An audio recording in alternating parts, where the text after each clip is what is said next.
Hello viewers, I'm Khalil Ahmed. Global economic landscape seems to be somewhat murky these days. We don't know which country is going to be number one, say 10 years, 20 years, 30 years down the road, and which country is going to be number 2, which country is going to be number 4, 5 and 6. Well, to discuss the global economic landscape, I am joined by Syed Asad.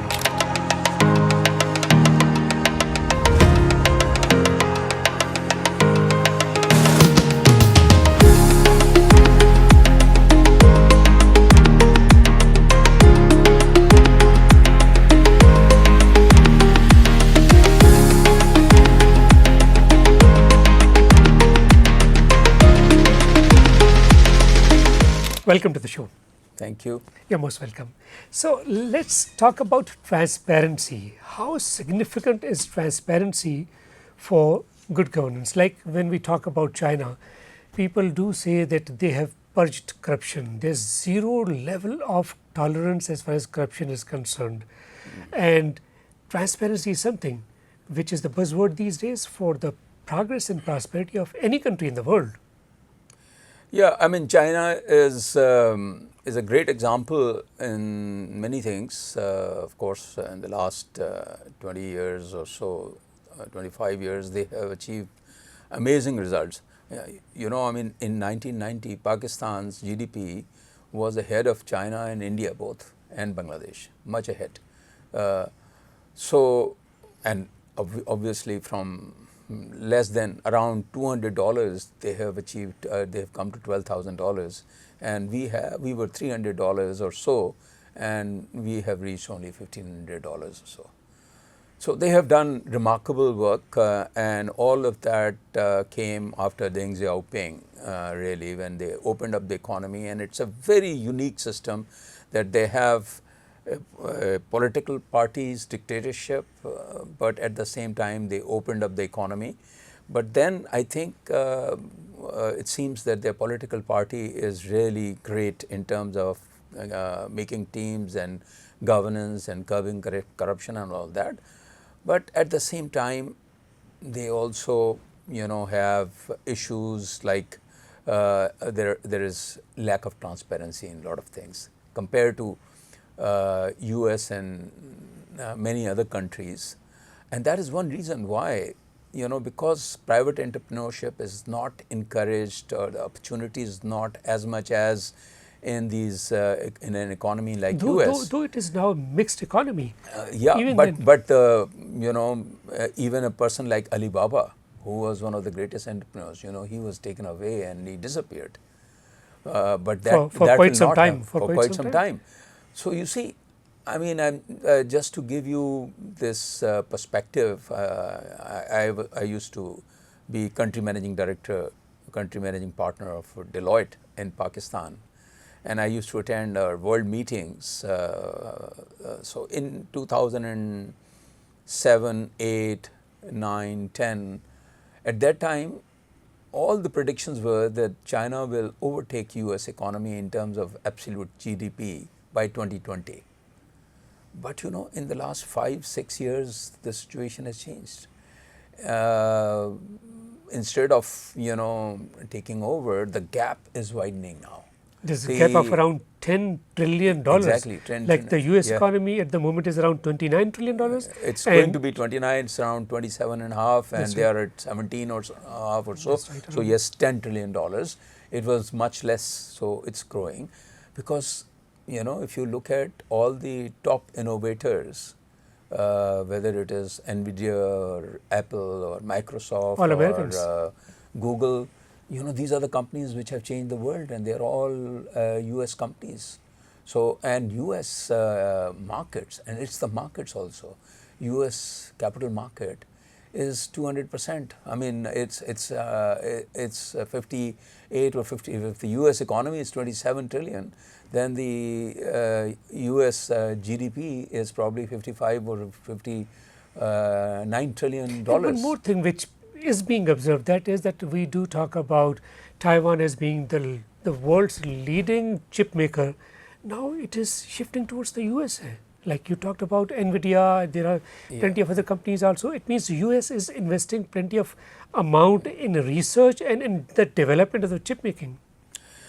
Yeah, I mean, Taiwan still makes, it's still the largest chip maker, and in It fact, is. NVIDIA also gets its chips manufactured in by this company, which is Taiwanese companies. The basic thing they get it from Taiwan, but this their additional thing, this smart chip or what they've done, the innovation that they've done, which is used for the artificial intelligence, that is their technology, and that's and the users are all in all the big companies which need it. They are in the US, so that's why NVIDIA is a US company, so it can get things manufactured anywhere, but they keep the real value not necessarily in So Taiwan. what do you foresee? What do you anticipate in the days to come? Since now, Donald Trump, of course, would be the president of the US, and he is somewhat what people do talk about, that he's somewhat anti-China. So his policies, and particularly the, like if you look at the business community of the US seems to be in favor of China, whereas Donald Trump seems to be somewhat anti-China. And if, for instance, he levies taxes against the Chinese products, and if they are not imported, and if the market demand is there, there would be some kind of You see, I mean, let me first say that the only thing that you can say about Trump is that he's unpredictable. that's what the media says as well. Yes, And I think that's absolutely true. Having said that, I think this time he is coming up with a different team. I mean, one of the significant factor that helped him win this election was Elon Musk, the richest man in the world and one of the greatest innovators.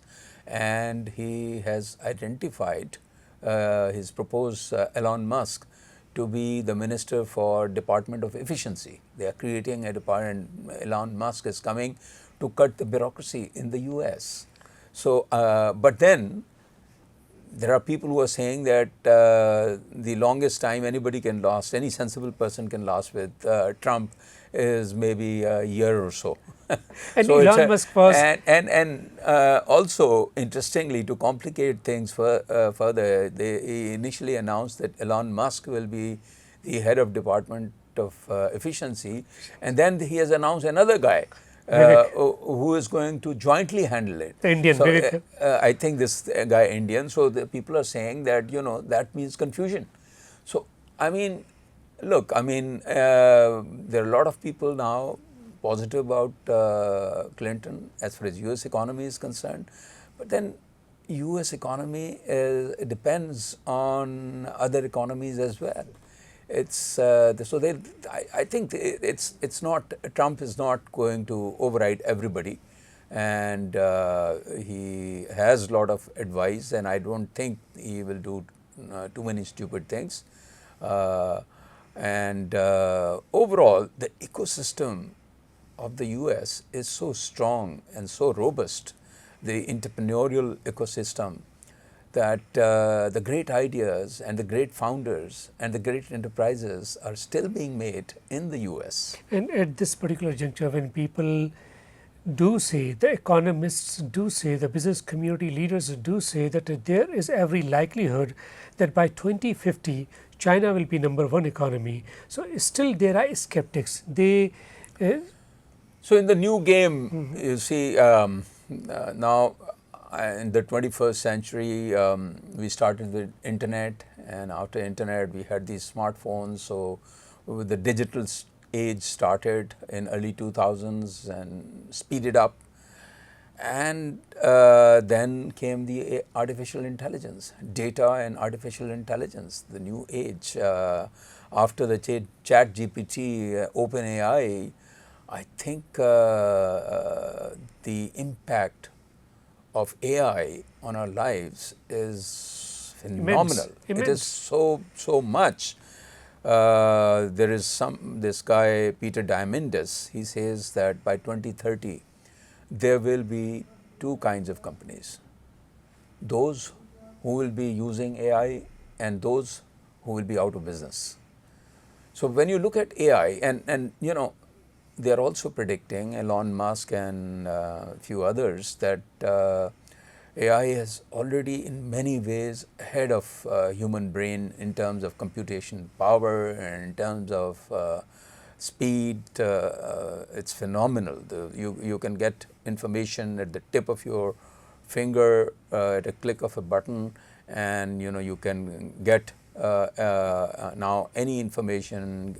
Ask your ChatGPT to write an essay, or tell you anything that you want. And they are saying that by in a year or two, the AI will reach the same level as the human intelligence. That means it will be able to multitask like humans do. And this guy who is the head of, I'm forgetting his name, the Japanese guy who is the CEO of Vision Fund, the largest fund, who invests in startups, this guy, and some few others are now predicting that you see this the pace of AI is increasing at the rate of 10 times a year. Yeah, because artificial 10x. intelligence actually is Yeah. in everything, Yeah. right from teaching to medical field to business Exactly. dealings. In everything, there's rather Exactly. even actors. You see, the voice over actors are losing their jobs. Yeah. They say that Yeah. see, we're losing jobs because of AI. So what and this NVIDIA, which has now become the largest company in the world, overtaking Apple and Microsoft also, it's because of the AI demand and these data centers, huge data centers which are being established. So the prediction is, and Sam Altman of OpenAI is also predicting that in 8 to 10 years, by 2035, we will reach what is being described as super AI. The AGI is the same level of intelligence, including multitasking, as the human brain, and the super AI means the machines will be able to think and perform at 10,000 times of the human brain. So it's the age of AI. We are getting into a future that that will totally transform the humans. So Of course, economies- there are also risks. If these AIs are used for wrong purposes, then the humanity's future is also at regulation risk. Yeah, regulation is and mandatory. how do you regulate? That is also questionable. But what I'm trying to say is that when you compare, the prediction of China, overtaking US now looks really, I think, remote, because Unlikely. Highly unlikely, because as far as this technology and AI, all of these companies and all of these research work largely dominantly happening in the US. What China does well is that they take the technology and do it more efficiently and scale it at a much greater level. So that is something we have to see, and maybe a lot of people also say that at the same time Chinese are also working on AI, and they are going to come up with some surprises. So who knows? But based on what is apparent, what we see, what the progress in the last few years, I think the gap between, in my personal judgment, the gap between the US and the China is going to get bigger, and the US, because you see, if the future it is estimated that only AI economy will be around $9 trillion by 2030 or so. So, and most of that, and AI is going to transform all the industries, all the businesses, and even the governments also. That's right. That's right. So, like you look at the top 5 or 6 economies, US of course is the economy which is driven by technology. Second largest economy, China, it is also driven by economy. Third largest economy of the world, Japan, it is also driven by the the technological Absolutely, aspects. Then absolutely. fourth largest economy, Germany. By and large, it is thought that in Germany, even more than 50% population prefers using cash. They are not really technology oriented individuals. But again, technology is not really And you as, know, it's just the fifth now. yeah, in the fifth largest economy is India. India. So fifth largest economy, India, which is So the prediction is 2025, India will become the fourth largest, overtaking Japan, because I think Germany, you see, Germany is a very strong economy because of two factors. One is in terms of course, in the these AI and the digital side, they are not as strong, but they make great machines. I mean, if you want to establish any factory, the power company or health, you need Siemens, or you need, you know, Germany is all the far ahead in, machinery. Yeah, yeah. See So the automakers. Germany maybe, and Germany and Japan. I think the IMF. I'm giving you the IMF prediction that India is because India is growing at the rate of 7 and 8%. No other economy is you know, growing at that pace. So India is What going is to the become reason the, for that? Is it their population 1.5 billion? yeah. Is it because of the again 600 million strong middle class and highly educated people, or is it because of their robust policies? Their robust policies. I think we may hate Modi, just as I gave you a surprising answer example of Israel, which most people hate, and of course we hate their policies and their leadership for right reasons. But I think they have done, it's an amazing performance. A small country with nothing, they have achieved so much. Similarly, I think Modi, who obviously we hate him for his you know, religious fanaticism and all those policies, but in terms of innovation, you see, this guy immediately after he took over, he started the Made in digital India. India, made in India, then digital India. He took the leadership and startup India. That's right. So India has produced hundreds of unicorns. We have not produced a single one. India is receiving $80 billion FDI every year. Half of it goes to the you know, startups. We do not have any startup ecosystem which does the innovation, and the startups of today become the unicorns, and then, you know, great companies like Amazon.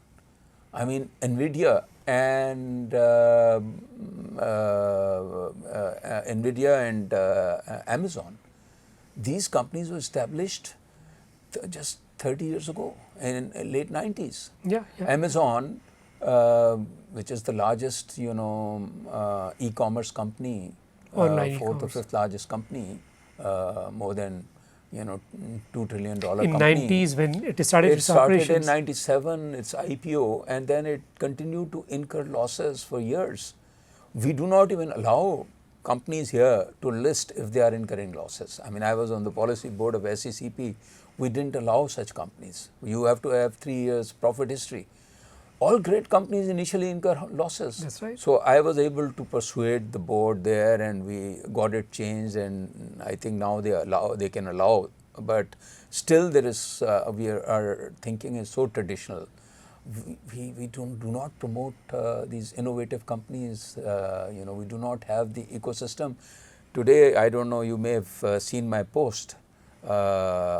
Today, McKinsey I've gone through has, it. you know, published, you know, a story or an article which says that the alumni in the last few years have produced 80 unicorns. Unicorns means $1 billion company, right?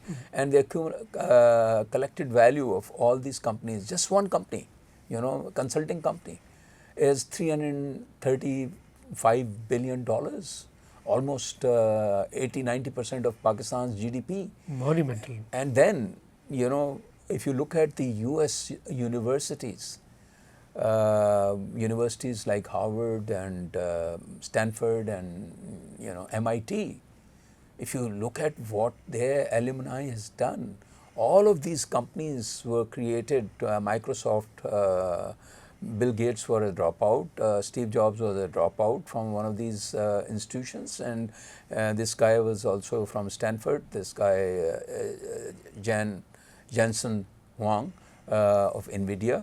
So they have created trillions of dollars worth of companies. What are our universities doing?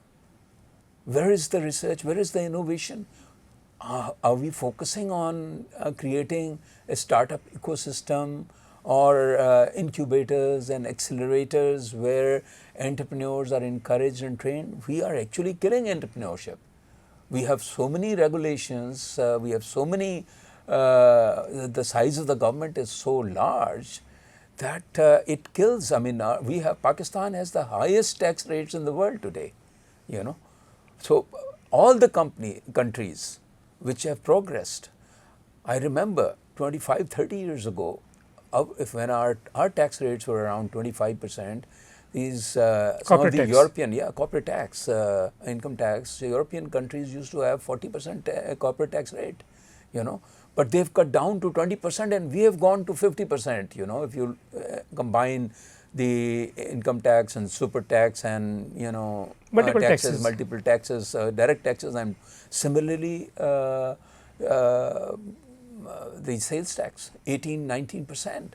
So all of these taxes, there are some good developments in the economy now. There we have, I think I must say that government has been able to achieve some stabilization.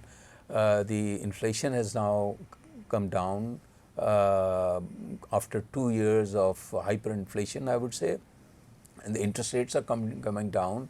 The banks are flushed with liquidity, but there are no takers of credit, because people are saying, entrepreneurs are saying that if we make money, more than 50% is taken away by the government. Who wants to give 50% of his earning to the government? You know, this is simply beyond any common sense. And this recent decision about the profitability of the banks, how do you see this when the banks know that if their ADR is below 50%, you know, so how do you see all this happening? I think this is not only, I would say, a stupid decision, but it is also unconstitutional and illegal, as banks have got the stay. I mean, I must say that I have a conflict also. I am on the board of one of the banks, but you may disagree with me, but I think this is not the right decision. First of all, this is, I mean, they included this additional tax in the you know, Finance Act 2021 and 2022, I think, where they are implementing it from current year. So this amendment, firstly, is not the Parliament's job to, you know, based on a particular ratio. There's the advances to deposit ratio. They are saying that on the one hand, the government itself is the biggest borrower because of its deficits. So if you want banking sector to lend to the private sector, then you need to cut down your borrowing, rather than you continue to borrow and at the same time impose this 65% tax on banks. So what are the banks doing now? They are returning the deposits. You see, they sent letters to the depositors. Exactly, 5%, 6% penalty if you keep if you are keeping over ₹1 billion. So what is going to, on the one hand, the deposit holders' interest rates are coming down, right? So people who are keeping money in the banks, we have one of the lowest savings rates in Pakistan. Unfortunately. So on top of that, now with this penalty, it's unviable for people to keep money in the savings account. So they are going to withdraw. So apart from the decision being not in conformity, because it's, you know, regulating these ratios is the job of the central bank. They are required to manage and monitor banking system. It is not the Parliament's job. And State Bank, under the Constitution, under the State Bank Act and under the Banking Companies Ordinance, is supposed to be autonomous and independent. So how can and why should Parliament legislate into and impose a tax on the basis of a ratio? Actually, it becomes a penalty. It's not even an income tax. So it's I think economically Damaging. unwise, and legally also it is inconsistent. But it's unnecessarily, these things create distortions in our I economy. understand. Well, let's see what transpires. Anyways, it's really pleasure talking to you. Thank you so much for your time. Well, viewers, that's it for now. Thank you so much for watching.